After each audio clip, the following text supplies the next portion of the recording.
Chers amis, vivons-nous dans la miséricorde du Seigneur.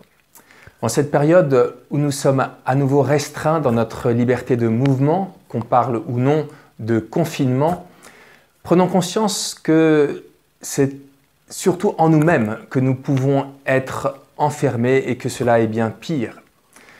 Les apôtres, le soir de la résurrection, sont encore enfermés dans le cénacle, mais ils sont surtout enfermés en eux-mêmes.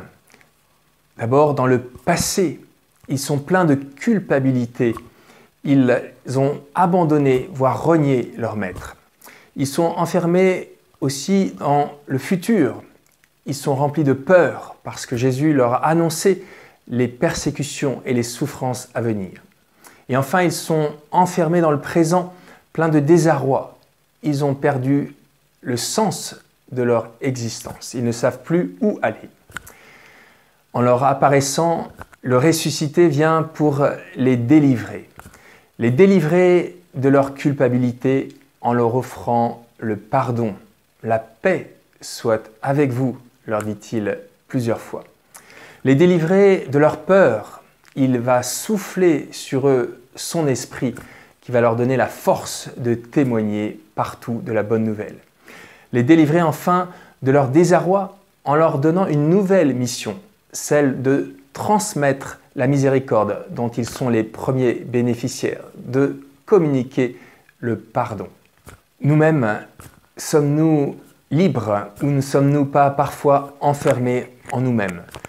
Demandons au Seigneur qu'il nous délivre de nos culpabilités, de nos peurs, de nos désarrois, qu'il nous rende capables de vivre pleinement dans sa miséricorde et également de la communiquer. Comme saint Thomas, soyons capables de nous écrier « Mon Seigneur et mon Dieu » en voyant à quel point il nous aime, tels que nous sommes, avec nos faiblesses, nos misères, nos péchés.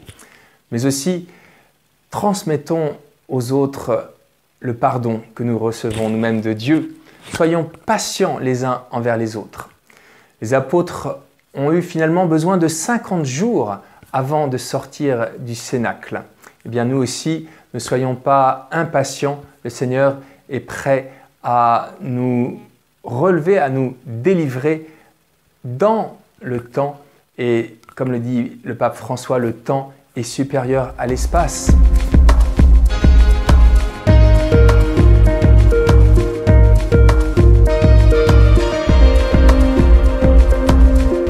Chers amis, je vous propose cette semaine de recevoir le sacrement du pardon, si vous ne l'avez pas reçu avant Pâques, et également de réfléchir aux personnes envers lesquelles vous avez de la rancune parce qu'elles vous ont fait du mal.